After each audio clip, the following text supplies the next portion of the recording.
Students, आज हम start करेंगे विलायकन ऊर्जा के बारे में देखेंगे, सॉल्यूशन एनर्जी के बारे में और जितने भी सॉलिड होते हैं उन सब की सॉलिडिटी के बारे में देखेंगे, विलेयता के बारे में। तो सबसे पहले हम स्टार्ट कर लेते हैं सॉल्यूशन एनर्जी देखते हैं। सॉल्यूशन एनर्जी जिसे हम बोलते हैं विलायकन ऊर्जा बोलते हैं।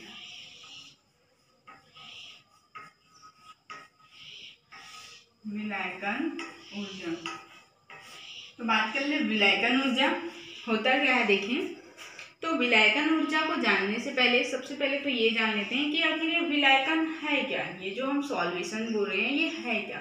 तो विलायकन क्या होता है। विलायकन मतलब जब किसी विलेय को विलायक में घोला जाता है। अब देखिए विलेय विलायक बोल रहे हैं, तो अब यहाँ पे जान लेते हैं कि ये विलेय और विलायक क्या बोल रहे हैं अपन। तो यहाँ पे सबसे पहले लिखेंगे हम विलेय के बारे में जान लेते हैं। विलेय जिसे बोलते हैं सॉलिड और विलायक जिसे बोलते हैं सॉल्वेंट। विलायक जिसे हम बोलते हैं सॉल्वेंट। अब देखिए हम क्या बोल रहे हैं, जब किसी विलेय को विलायक में घोला जाता है, तो जब ये विलेय को विलायक में घोलते हैं तो इनके अणु क्या होते हैं, आपस में मिक्स होकर एक सॉल्यूशन बना लेते हैं। ये जो सॉल्यूशंस बनाते हैं उसे ही हम कहते हैं विलायकन। विलायकन मतलब जब किसी विलेय और विलायक को आपस में मिक्स करते हैं तो ये समान मात्रा में ये मिक्स होकर विलायक बना लेते हैं, तो ये विलायकन बना लिए। अब इस क्रिया में जितनी ऊर्जा उत्सर्जित होगी या फिर जितनी ऊर्जा जो भी ऊर्जा उत्सर्जित हो रही है या अवशोषित हो रही है उसे ही हम कहते हैं विलायकन ऊर्जा। तो विलेय मतलब कि जिसे हम घोलना चाहते हैं या फिर बोल सकते हैं जिसे घोला जाता है, जिसे घोला जाता है।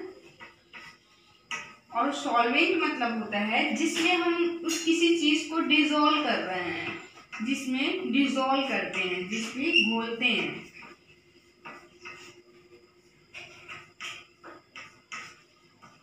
अब यहाँ पे देखिए हमने बताया विलेय और विलायक में, तो विलेय मतलब कि हम जिसे घोलना चाह रहे हैं, विलायक मतलब जिसमें घोलना चाह रहे हैं। विलेय जैसे कि फॉर एग्जांपल हमने ले लिया यहाँ पे NaCl ले लिया और H2O, तो H2O क्या है आपका एक विलायक है। विलायक क्यों हो रहा है, क्योंकि हम इसमें घोल रहे हैं। अगर हम बात एक शुगर की करें, सुक्रोज फ्रुक्टोज कुछ भी ले लीजिए, अगर हम बात शुगर की कर ले तो हमने लिया शुगर, उसमें डाल दिए वाटर से, जब हम उसे मिक्स कर रहे हैं, जब उसे वाटर से मिक्स करते हैं तो हमें सॉल्यूशन मिल रहा है। वही सॉल्यूशन कहलाता है आपका विलायकन कहला रहा है।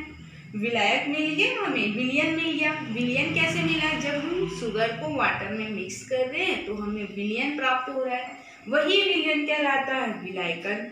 अब हम उसे जब मिक्स किए हैं तो कुछ ऊर्जा उत्सर्जित हो रही है या कुछ अवशोषित हो रही है, तो जो ऊर्जा उत्सर्जित या अवशोषित हो रही है उसे हम कहते हैं विलायकन ऊर्जा। तो विलेय मतलब कि हमने ले लिया NaCl, अब इस NaCl को हमें इस H2O में मिक्स करेंगे। जब इसको मिक्स करेंगे तो ये परस्पर आपस में मिक्स होकर एक विलयन बना लेते हैं, जिसे हम कहते हैं विलायकन। इसको बनाने में जितनी ऊर्जा उत्सर्जित हो रही है उसे हम कहते हैं विलायकन ऊर्जा। तो अगर हम इसकी डेफिनेशन लिखें तो डेफिनेशन में कैसे लिखेंगे भाई, यहाँ पे हम लिखेंगे विलायकन ऊर्जा वह ऊर्जा होती है। विलायकन ऊर्जा वह ऊर्जा होती है। देखिए ये तो क्लियर हो गया विलायकन मतलब क्या, कि जब किसी विलेय को विलायक में मिक्स करते हैं, घोला जाता है, तो ये आपस में मिक्स होकर ये क्या बना रहे हैं, जब ये आपस में मिक्स होकर विलयन बना रहे हैं, उसी विलयन को कहते हैं हम विलायकन। अब उस क्रिया में जितनी ऊर्जा उत्सर्जित होगी या अवशोषित होगी उसे कहते हैं विलायकन ऊर्जा। तो अगर हम विलायकन ऊर्जा के बारे में बोले तो विलायकन ऊर्जा वह ऊर्जा होती है जो विलायक और विलेय की जो विलायक और विलेय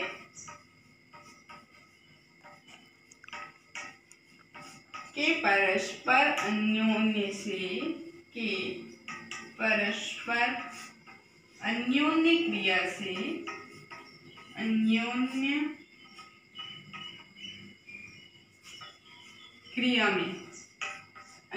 क्रिया में अवशोषित या फिर उत्सर्जित होती है।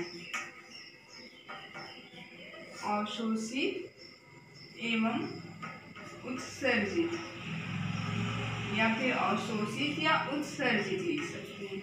उत्सर्जित होती है। देखिए, सबसे पहले तो हम साफ कर दें। देखिए, हमने क्या बताया, सबसे पहले तो विलायकन के बारे में जाने।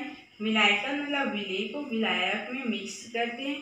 विलेय जाने, विलेय मतलब हम जिसे घोलना चाहते हैं, विलायक मतलब जिसमें घोलना चाहते हैं। तो किसी विलेय को जब विलायक में घोला जाता है तो इनके आयन जो है, इनके जो कण है, परस्पर आपस में मिक्स होकर एक विलयन बनाते हैं। उसी विलयन को हम विलायकन कहते हैं। अब इस क्रिया में जितनी ऊर्जा उत्सर्जित होगी या अवशोषित होगी उसे हम विलायकन ऊर्जा कहते हैं। तो विलायकन ऊर्जा वो ऊर्जा होती है जो विलायक और विलेय, विलायक की बात कर रहे हैं और विलेय दोनों के परस्पर अन्योन्य क्रियाओं में उत्सर्जित हो रही है या फिर अवशोषित हो रही है, इसे हम विलायकन ऊर्जा कहते हैं। ये हो गई इसकी डेफिनेशन। अब हम देख लेते हैं कि ये किसी भी विलायक में घुलता कैसे है। अगर ये जल में घुलता है तो हम इसको जलयोजन कहते हैं। अगर हम किसी विलेय को विलायक में घोल रहे हैं तो सबसे पहले तो इसकी एक आयनिक क्रिस्टल लेते हैं। हम किसी भी आयनिक क्रिस्टल को ही तो घोलेंगे, तो हम यहाँ पे ले लिए एक आयनिक क्रिस्टल ले लिए। इसको नीचे हम लिख दें आयनिक क्रिस्टल। सबसे पहले हमने लिया एक आयनिक क्रिस्टल। अब इस आयनिक क्रिस्टल को हमें इसको आयन में कन्वर्ट करना है। आयन मतलब कि ये क्रिस्टल है। अब इस क्रिस्टल को आयनों में अगर विभक्त करना है, तोड़ना है आयनों में, तो इनके लिए जो आवश्यक ऊर्जा होगी उस आवश्यक ऊर्जा को कहते हैं हम जालक ऊर्जा।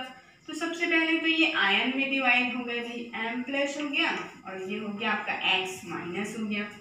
ये आपका कैटायन है। अब इसके लिए जितनी ऊर्जा की आवश्यकता हो गई उस आवश्यक ऊर्जा को कहते हैं जालक ऊर्जा। जालक ऊर्जा ये हमने पहले बताया था। जालक ऊर्जा क्या होती है कि अगर कोई क्रिस्टल है उसको हमें आयनों में करना है, आयनों में परिवर्तित करना है, तो आयनों या गैसीय अवस्था में उसको लाते हैं तो उसके लिए कुछ ऊर्जा आवश्यकता होती है। वही जो आवश्यकता होती है ऊर्जा की उसे ही हम कहते हैं जालक ऊर्जा। अब देखिए, ये तो अपने आयनों में आ गए।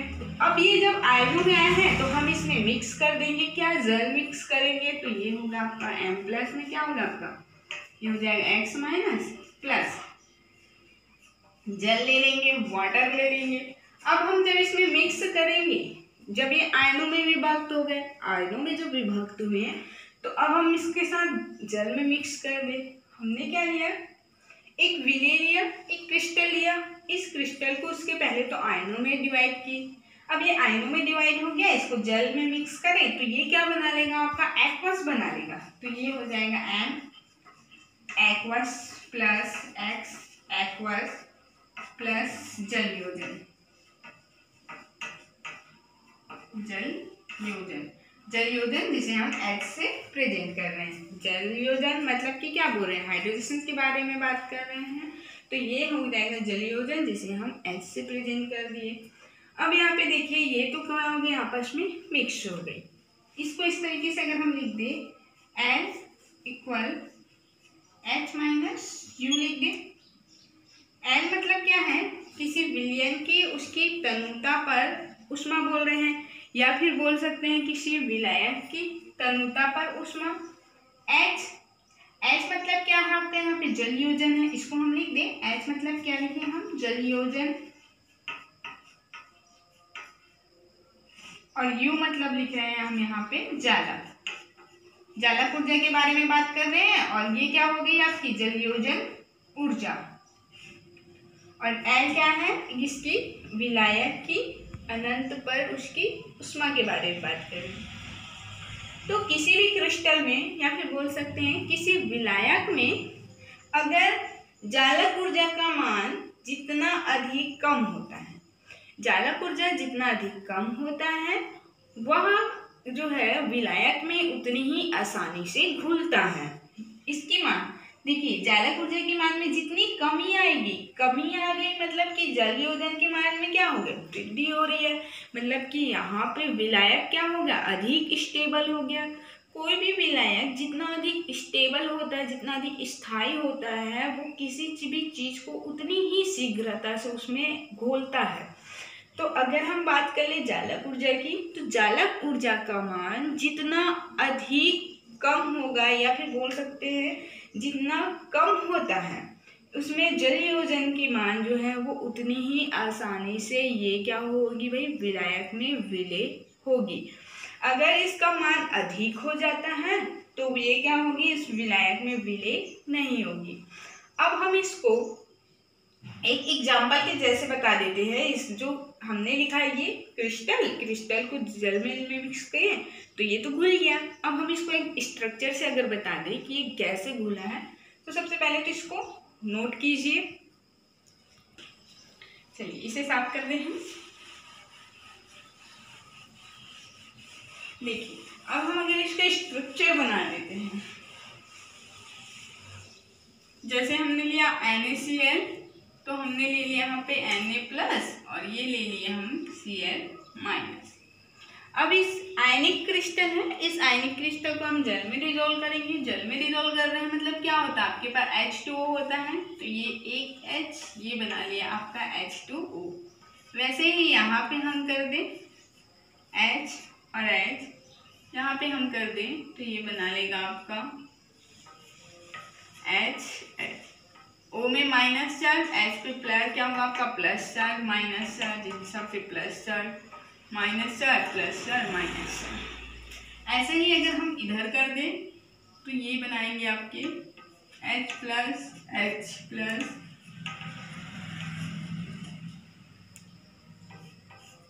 ये हो गया आपका माइनस, यहाँ पे हम लिखते हैं HH, ये बना लिए माइनस,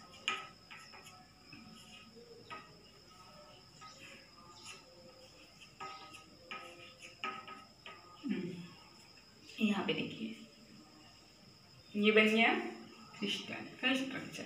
अब यहाँ पे देखिए हम किसी आयनिक क्रिस्टल को जल में डिसॉल्व कर रहे हैं, तो ये सब क्या है, इस तरीके से ये सब आपस में जुड़ेंगे, है ना।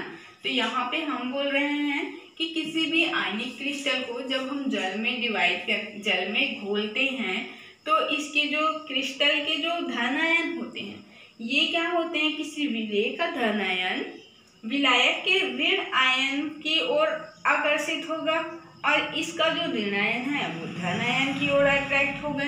दोनों क्या होंगे, एक दूसरे के प्रति अट्रैक्शन होंगे, क्योंकि अलग अलग है, मतलब कि ये क्या होंगे भाई, आपस में अट्रैक्शन होंगे। तो इनके द्वारा जो बॉन्ड बना है ये क्या होगा भाई, टूट के ये आसानी से डिसॉल्व होंगे। अब इनके पास जो बॉन्ड बनेगा ये क्या कहलाएगा, आपका संकरित विलयन बना लेता है। संकरित विलयन मतलब कि यहाँ पे से Cl है, इस Cl का ये H+ की ओर अट्रैक्शन होगा, इस Na+ है तो इसकी ओर ये ज़्यादा अट्रैक्शन होगा। इस तरीके से ये आपस में ये संकरित हो जाते हैं, मिल जाते हैं, और ये NaCl जो होती है ये वाटर में डिसॉल्व होती है। तो NaCl मतलब किसी विलेय का धन आयन जो होते हैं उस विलायक के माइनस आयन की ओर आकर्षित होती है, और किसी विलायक का माइनस आयन जो होती है ये विलेय के धन आयन की ओर आकर्षित होती है। ये सारे आकर्षित होकर एक संकरित विलयन बना लिए। अब इस संकरित विलयन बनने के कारण से ये आसानी से किसी भी विलायक में विलय होते हैं। तो विलायक जितना अधिक स्ट्रॉन्ग होगा, मतलब जितना अधिक स्टेबल स्थायी होगा, वो उतनी ही, जैसे H2O क्या आपका अधिक स्थायी होगा तो ये इसको अपनी ओर आकर्षित अधिक मात्रा में करेगा। आकर्षित कर दिया, अट्रैक्ट हो गया, मतलब ये क्या होगा, इसके आयन विभक्त होने लगे, जिससे ये क्या होंगे, पूरी तरीके से डिसॉल्व होने लगेंगे। तो अगर किसी क्रिस्टल की जल आलक जालक ऊर्जा जितनी कम होगी वो विलायकन ऊर्जा उतनी ही अधिक होगी। मतलब विलायकन ऊर्जा के अधिक होने से ये अधिक मात्रा में विलेय होते हैं। अब हम देख लेते हैं विलायकन या सॉल्यूशंस एनर्जी के बारे में देख लिए। अब इस सॉल्यूशन एनर्जी उसके फैक्टर देख लेते हैं। Factor affecting of solutions energy देखते हैं। मतलब जितने भी सॉल्यूशन एनर्जी है, विलायकन ऊर्जा है, उसको प्रभावित करने वाले कारक देखते हैं। तो सबसे पहले तो हम लिखेंगे प्रभावित करने वाले कारक। तो ये जो सॉल्यूशंस एनर्जी है इसके फैक्टर अफेक्टिंग देखेंगे प्रभावित करने वाले कारक। प्रभावित करने वाले कारक। प्रभावित करने वाले कारक में सबसे पहला पॉइंट अगर हम देखें तो किसी भी क्रिस्टल की जालक ऊर्जा, हम जालक ऊर्जा के बारे में अभी बताए थे, तो पहला पॉइंट आ जाएगा क्रिस्टल की जालक ऊर्जा। हो जाएगा क्रिस्टल की जालक ऊर्जा। अब देखिए ये क्रिस्टल की जालक ऊर्जा जो है इस विलायकन ऊर्जा को प्रभावित कैसे करेगा। तो अगर क्रिस्टल की जालक ऊर्जा कम होगी तो इसमें जो विलायक होगा वो क्या होगा, घुलनशील अधिक होगा। जस्ट पहले हमने अभी बताया है कि विलायक में क्या बोले थे कि जालक क्या होगी, जालक ऊर्जा में कमी होगी, मतलब कि विलायकन ऊर्जा अधिक है, मतलब कि वो अधिक मात्रा में विलय होगा। तो वही हमने यहाँ पे इसमें फैक्टर में बता रहे हैं कि क्रिस्टल की जालक ऊर्जा, तो जालक ऊर्जा कम होने पर उसमें विलायकन ऊर्जा अधिक है, मतलब वो अधिक घुलनशील होता है। तो यहाँ पे क्या करेंगे हम, जालक ऊर्जा कम है तो इसको आप लोग लिखिए क्रिस्टल की जालक ऊर्जा में। क्रिस्टल की जालक ऊर्जा में लिखिए पहले कि अगर जालक ऊर्जा कम होती है तो जालक ऊर्जा के कम होने से कोई भी विलायक में घुलनशील बोल सकते हैं या फिर विलायक में विलय की बात कर रहे हैं ना, मतलब उसमें घुलने की तो बात कर रहे हैं अपन। तो अगर जालक ऊर्जा कम होती है तो उसमें घुलनशील जो होती है वो अधिक होती है, कोई भी क्रिस्टल अधिक मात्रा में घुलता है। फर्स्ट पॉइंट लिख लिए। सेकंड पॉइंट लिखिए इसमें, इसको आप लोग लिखिए, अच्छे से लिखेंगे। क्रिस्टल की जालक ऊर्जा मतलब कि जालक ऊर्जा कम होती है तो उसमें घुलनशील जो है वो अधिक होती है। हम इसको लिख भी देते हैं यहाँ पे, जालक ऊर्जा कम होगी, जालक ऊर्जा कम होगी, शॉर्ट में लिख रहे हैं आप लोग, इसको अच्छे से लिखेंगे। जालक ऊर्जा कम होगी तो घुलनशील क्या होगी, ये अधिक होगी।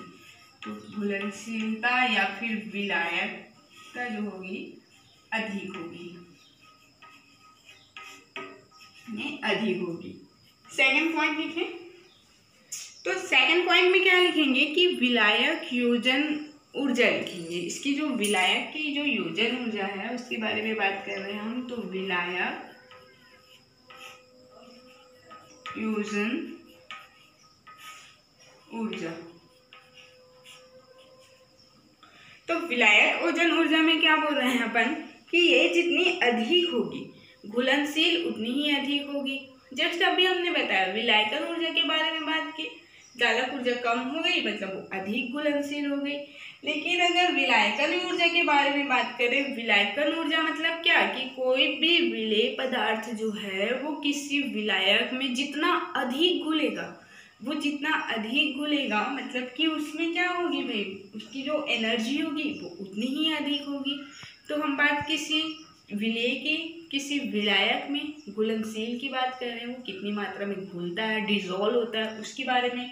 तो विलायकन ऊर्जा अगर अधिक होती है तो वो जो है कोई भी क्रिस्टल किसी विलायक में अधिक घुलनशील होता है। हमने जस्ट अभी जो पॉइंट बताए थे उसी को ही उसके फैक्टर में बता रहे हैं। हमने बताया था क्रिस्टल की अगर जालक ऊर्जा कम हो गई तो अधिक घुलनशील होता है। उसी तरीके से जल योजन ऊर्जा अगर अधिक होगी तो भी वो अधिक घुलनशील होगा। तो जल योजन ऊर्जा अधिक होगी तो उसकी घुलनशीलता भी अधिक होगी। इसको लिख लेंगे। अब देखिए थर्ड पॉइंट लिखेंगे कि किसी भी विलायक का परावैद्युतांक लिखेंगे। तो विलायक का परावैद्युतांक, विलायक का परावैद्युतांक, परावैद्युतांक मतलब डाइलेक्ट्रिक कांस्टेंट के बारे में बात कर रहे हैं। तो किसी भी डाइलेक्ट्रिक कांस्टेंट जो होता है जितना ही अधिक होगा, मतलब कि किसी भी डाइलेक्ट्रिक स्थान जो है जितना अधिक होगा, तो उस विलेय के या फिर विलायक के जो बीच जो बॉन्ड बनता है वो क्या होगा, वो उतने ही कम होंगे। जैसे कि अगर हम इसमें बोल रहे हैं कि इलेक्ट्रिक के बारे में बात करें, डाइलेक्ट्रिक कांस्टेंट जितना अधिक होगा, यहाँ पे लिखेंगे परावैद्युतांक अधिक होगा। जैसे कि हम यहाँ पे लिख दे Na+ और यहाँ पे क्या बनेगा Cl-। तो किसी भी विलायक का अगर परावैद्युतांक मान अधिक होता है, इनके जो डाइलेक्ट्रिक जो कांस्टेंट है, डाइलेक्ट्रिक जो जितने अधिक होंगे, तो इनके बीच जो बॉन्ड बना है इनके प्रति आकर्षण क्या होगा, कम होगा। और ये कम अट्रैक्ट होगा, मतलब कि हम किसी विलेय में अगर किसी विलायक में डालेंगे तो ये क्या होगा, आसानी से नो हो जाएगा, अलग हो जाएगा। इनके बीच जो बॉन्ड बना है इसमें क्या होगी, कम होगा, कम अट्रैक्ट होंगे। ये एक दूसरे को तो अट्रैक्ट करते हैं, आकर्षित करते हैं, लेकिन अगर इनका परावैद्युतांक अगर अधिक कर दिया जाता है, डाइलेक्ट्रिक अगर हम अधिक कर देते हैं, तो इनके बीच जो आकर्षण बल है ये कम हो जाता है। कम होने के कारण से ये आसानी से क्या होंगे, किसी भी विलायक में विलेय हो जाएंगे।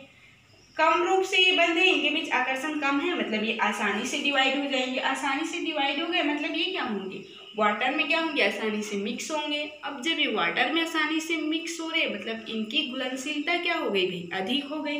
तो परावैद्युतांक के मान के अधिक होने से, इसलिए किसी विलायक में परावैद्युतांक का मान अगर अधिक होता है तो इस आयनिक क्रिस्टल के जो बीच जो बॉन्ड बना है, इनके मान जो होते हैं, बंध जो है, ये एक दूसरे को कम आकर्षित करते हैं। अब ये जब एक दूसरे को कम आकर्षित करते हैं तो ये क्या होंगे, कम आकर्षित होंगे, मतलब ये आसानी से क्या होंगे, डिवाइड हो जाएंगे, आसानी से किसी विलायक में विलय हो जाएंगे, जिससे उसकी घुलनशीलता जो होती है वो अधिक होती है। अब इसके नेक्स्ट पॉइंट देख ले, विलायक की ध्रुवणता। थर्ड के बाद फोर्थ पॉइंट देखिए, विलायक की ध्रुवणता। अब देखिए ध्रुवणता मतलब क्या समझते हैं।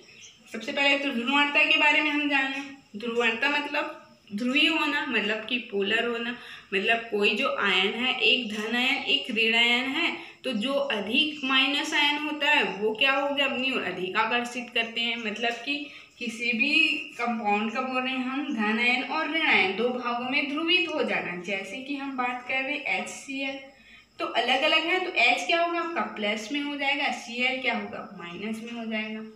तो जितने अधिक ये ध्रुवीय होंगे तो ये क्या होंगे भाई, ध्रुवीय होंगे, पोलर होंगे।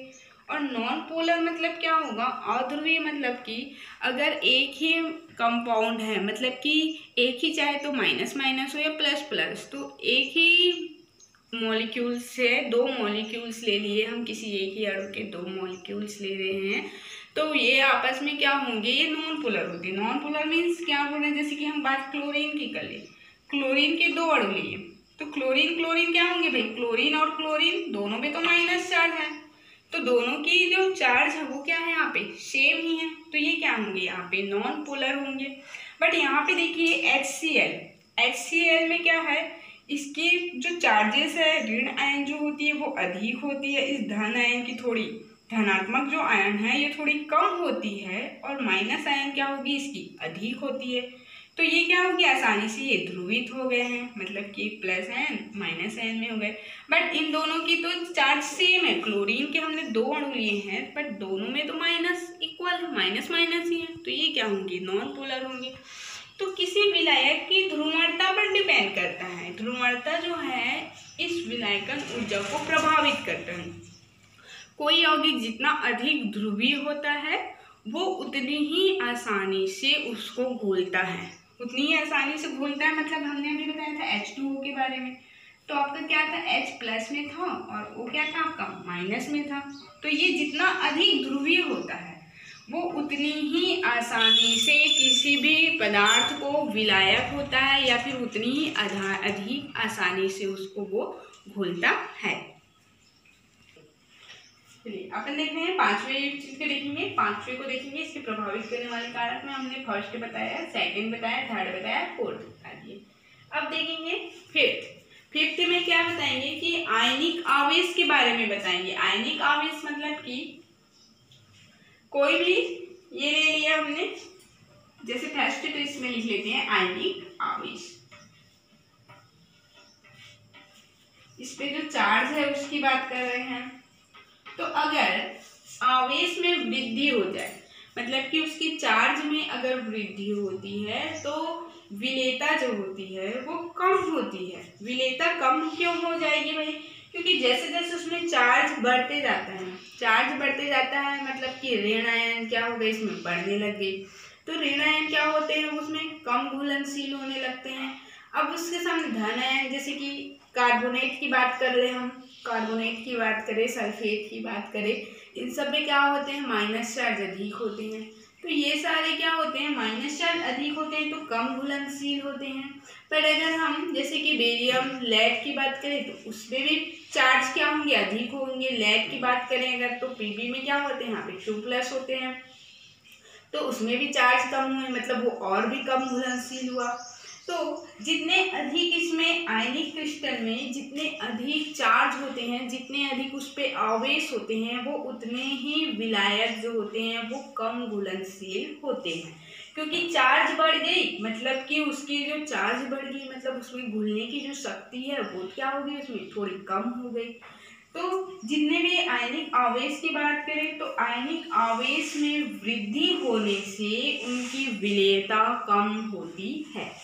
मैंने यहाँ पे बस ऐसा पॉइंट करके छोड़ दी हूँ यहाँ पे मैं, लेकिन आप लोगों को इसको लिखना है, एक शॉर्ट में लिखना है। जैसे हमने बताया आयनिक आवेश, तो इसमें आप लोग लिखेंगे कि आयनिक आवेश में वृद्धि होने से किसी विलायक की जो होती है विलेयता, जो होती है विलायक की विलेयता या फिर विलेयता जो बोल रहे हैं हम, वो क्या होगी, कम होगी।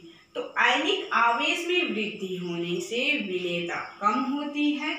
विलायक की ध्रुवणता पे प्रभावित होती है, जितने अधिक ध्रुवीय होते हैं वो उतने ही अधिक घुलनशील होते हैं, उतने ही अधिक इसकी विलेयता होती है। परावैद्युतांक बोले तो परावैद्युतांक क्या होगा, जितना अधिक होगा तो उनके बीच जो बॉन्ड होता है वो उतना ही कम होता है, कम अट्रैक्शन होता है, जिसके कारण से वो आसानी से विलय होते हैं, आसानी से घुलनशील होते हैं, उनकी विलेयता बढ़ती है। विलायक योजन ऊर्जा मतलब विलायक योजन ऊर्जा बढ़ने से विलेयता भी बढ़ती है। क्रिस्टल की जालक ऊर्जा, तो जालक ऊर्जा कम होने से विलेयता या फिर उसकी जो घुलनशीलता होती है वो अधिक होती है। ये कुछ पॉइंट है, इसको आप लोग अच्छे से लिखेंगे, एक एक लाइन लिखेंगे इस पे भी।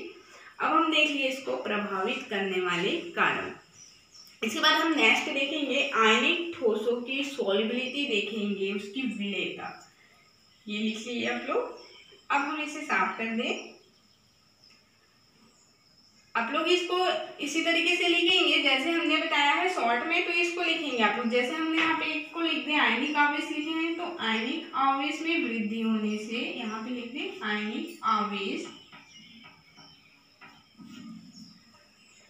वृद्धि होने से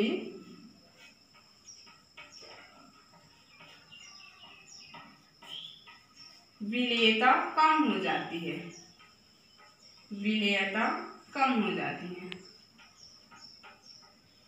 कम होती है। जैसे क्या लेंगे हम, कार्बोनेट ले लिए, लेड ले लिए, तो उसमें आवेश क्या होगी, वृद्धि हुई है, जिससे उसमें विलेयता कम होती है। ऐसे ही आप लोग इसमें भी लिखेंगे। चलिए अब हम इसको क्लियर कर दें, साफ कर दें इसे। अब हम देखते हैं किसी भी ठोस पदार्थ की विलेयता देखेंगे, सॉल्युबिलिटी के बारे में देखते हैं। तो इसे हम साफ कर दें।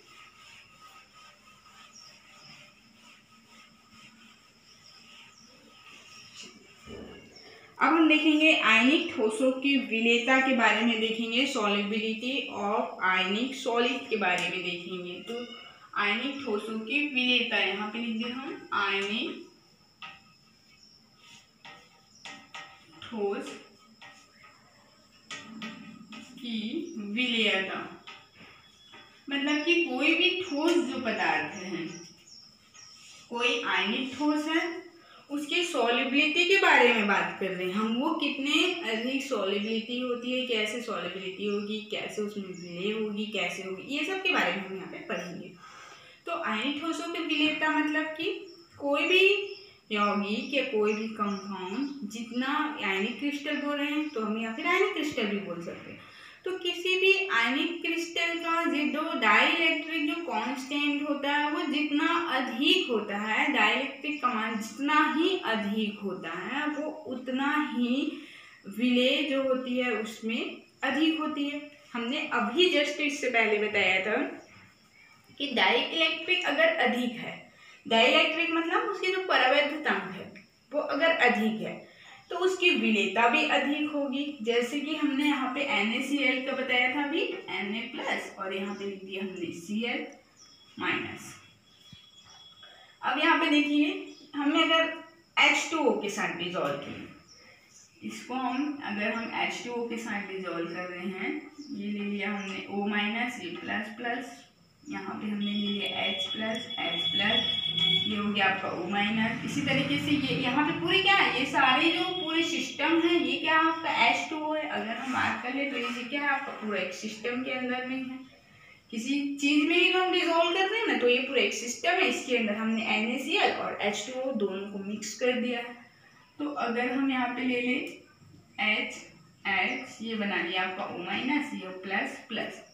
इसी तरीके से अगर हम यहाँ पे लिख दे O-, H+ पे होता है, यहाँ पे भी H क्या है, यहाँ पे प्लस में, इसको बस इस तरीके से हम लिख दिए। अब देखिए यहाँ पे ये H+। तो किसी आयनिक ठोस के बारे में बात रहे हैं। आयनिक ठोस मतलब कि हमने ले लिया NaCl क्यों किया है, क्योंकि Na+Cl- मतलब ये क्या आपका एक आयनिक क्रिस्टल ही है, आयनिक सॉलिड ही है। तो आयनिक ठोस की विलेयता अगर हम देखते हैं तो आयनिक ठोस को इनसे किसी भी आयनिक ठोस की अगर परावैद्युतांक डाइलेक्ट्रिक का मान जितना ही अधिक होता है, मतलब अगर डाइलेक्ट्रिक जितना अधिक होगा तो इनके बीच जो आकर्षण है ये उतना ही कम होगा मतलब ये आसानी से क्या होंगे, डिवाइड हो जाएंगे। तो धन आयन जो होती है, किसी आयनिक क्रिस्टल का धन आयन जो होती है वो विलायक के ऋण आयन की ओर अट्रैक्ट होती है, आकर्षित होती है। और इसका जो ऋण आयन होता है, आयनिक क्रिस्टल का ऋण आयन जो होता है वो धन आयन की ओर जो है ये आकर्षित होने लगता है, जिससे कि क्या होगा, इनके बीच ये जो आयनिक क्रिस्टल है इनके बीच क्या हो गया, इनकी जो डाइलेक्ट्रिक जो कांस्टेंट है जिसको हम बोल रहे हैं परावैद्युतांक अगर अधिक हो गई परावैद्युतांक, तो इनके बीच क्या होगी, बॉन्ड क्या होगी, इनके बीच जो आकर्षण है ये कम हो जाएगी मतलब कि ये एक दूसरे के प्रति क्या है, ये अट्रैक्ट है, इनके बीच आकर्षण बंद है। अगर इनके बीच एक इलेक्ट्रिक जो है, डाइलेक्ट्रिक जो है ये अधिक हुआ, मतलब इनके बीच आकर्षण कम आकर्षण हुई, फिर ये Na+ इस ऋण आयन की ओर आकर्षित हो गया। यहाँ पे देखिए इसकी ओर आकर्षित हो गया, अब ये जो है इनकी ओर अट्रैक्ट हो गए, आकर्षित हो गए। तो इनके बीच जो आयनिक जो बॉन्ड है ये बॉन्ड क्या होगा, यहाँ पे टूट जाएगा। तो इनके बीच जो बल बंधा हुआ है आयनिक बॉन्ड जो है, ये आयनिक बॉन्ड समाप्त हो जाएगा, टूट जाएगा। अब क्या होंगे, ये आसानी से इस क्रिस्टल में डिसॉल्व हो, ये जो आसानी से इस विलायक में मिक्स हो जाएंगे। अब इनके बीच जो बॉन्ड कम हो गया, मतलब कि इस पूरे सिस्टम की जो जालक ऊर्जा जो होती है इसकी मान कमी हो गई, या फिर यूँ बोल सकते हैं कि इनके बीच बॉन्ड टूट गया, जिससे कि ये जो Na+ O- की ओर, Cl जो है H+ इसकी ओर अट्रैक्ट हो गए और ये जो होते हैं ये आपस में संकरित हो गए। संकरित मतलब कि इनके माइनस आयन इसके धन आयन से, इसके धन आयन इसके माइनस आयन से आपस में ये एक संकरित सॉल्यूशंस बना लिए, मतलब कि संकरित विलयन बना लेते हैं। जब ये संकरित विलयन बना लेते हैं तो ये आसानी से डिसॉल्व होने लगते हैं, आसानी से घुलनशील होते हैं। तो कोई भी क्रिस्टल अगर जितना ही अधिक, या फिर बोल सकते हैं कि इसका विलायक जितना ही अधिक स्थायी होता है या जितना अधिक ध्रुवीय होता है, ये उसको अपनी ओर उतनी ही आकर्षित करेगा। मतलब कि अगर ये जितना अधिक ध्रुवीय है, मतलब ये H2O अगर बहुत अधिक स्थायी है, स्ट्रॉन्ग है, तो ये क्या करेगा, Cl- को अपनी ओर अट्रैक्ट कर लेगा, मतलब ये इसके साथ आसानी से मिल जाएगा। तो Cl+ को ये क्या करेगा, अपनी ओर आकर्षित कर लेगा। वैसे ही Na+O की ओर अधिक अट्रैक्ट होगा क्योंकि ये अधिक स्थायी होगा। तो इससे क्या होगा, ये पूरा जो होती है वो आसानी से इसमें विलयता होती है। तो अगर आप लिखेंगे क्या, फिर जो हमने अभी बताया उसी को लिखेंगे। इसे लिख लीजिए, किसी आयनिक क्रिस्टल की अगर परावैद्युतांक या फिर डाइलेक्ट्रिक कांस्टेंट जिसको बोलते हैं हम डाइलेक्ट्रिक, जितना अधिक होता है, जितना अधिक होगा, तो आयनिक क्रिस्टल के बीच जो बॉन्ड बना है, ये आयनिक क्रिस्टल के बीच जो अट्रैक्शन होती है वो उतनी ही कम होगी। परावैद्युतांक अधिक होने से आयनिक क्रिस्टल के बीच जो बॉन्ड बना है, जो आकर्षण है, ये कम होता है, जिससे कि इस आयनिक क्रिस्टल का धन आयन ऋण आयन की ओर आकर्षित होगा और ये जो ऋण आयन है वो धन आयन की ओर आकर्षित होगा, जिससे इस आयनिक क्रिस्टल के बीच जो बॉन्ड बना है वो क्या होगा, टूट जाएगा या फिर समाप्त हो जाएगा। अब इसका धन आयन, आयनिक क्रिस्टल का धन आयन जो है वो इस O के माइनस, O मतलब कि विलायक के माइनस आयन से, और इसके जो आयनिक क्रिस्टल के जो ऋण आयन है ये विलायक के धन आयन से संकरित विलयन बना लेते हैं। ये आपस में मिक्स हो गए और ये बना लिए एक संकरित विलयन, जिससे कि ये अधिक विलेय होता है या फिर आसानी से इसमें घुलनशील होता है। तो कोई भी विलायक या विलेय, बात करें कोई भी विलायक जितना अधिक ध्रुवीय होता है या फिर जितना अधिक स्थायी होता है वो उतनी ही अधिक जो है घुलनशील होता है। तो ये जितने भी नॉन पोलर होते हैं, अध्रुवीय होते हैं, ये घुलनशील नहीं होते। जैसे कि बेंजीन, क्लोरोफॉर्म, ये सब क्या है, आपके नॉन पोलर है। नॉन पोलर होने के कारण अध्रुवीय होते हैं, इसलिए ये विलायक में घुलनशील नहीं होते, और जितने ध्रुवीय होते हैं वही उसमें घुलनशील होते हैं। ये हमने देख लिया आयनिक ठोसों की विलेयता के बारे में। जो हमने बनाया है, जो लिखे हैं, बस उसी को थ्योरी के जैसे ही हमने लिख दिया। तो अब हमने देखा आयनिक क्रिस्टल की सॉल्युबिलिटी के बारे में देखा, मतलब कि सबसे पहले तो हमने ये जान लिए कि जो जलयोजन ऊर्जा होती क्या है वो देख लिया हमने। जलयोजन ऊर्जा या फिर बोल सकते हैं आयनिक ठोसों की विलेयता, ये क्या है ये हमने देखा, और उसको प्रभावित करने वाले कारक के बारे में देखे। तो अब हम इसको नेक्स्ट क्लास में दूसरी टॉपिक स्टार्ट करेंगे। अभी के लिए इसको नोट कर लीजिए। आई होप आप लोग को ये वीडियो समझ में आया होगा, ये जो हमने बताया वो आप लोगों को अच्छे से क्लियर हुआ होगा। अब हम इसके आगे नेक्स्ट क्लास में देखेंगे।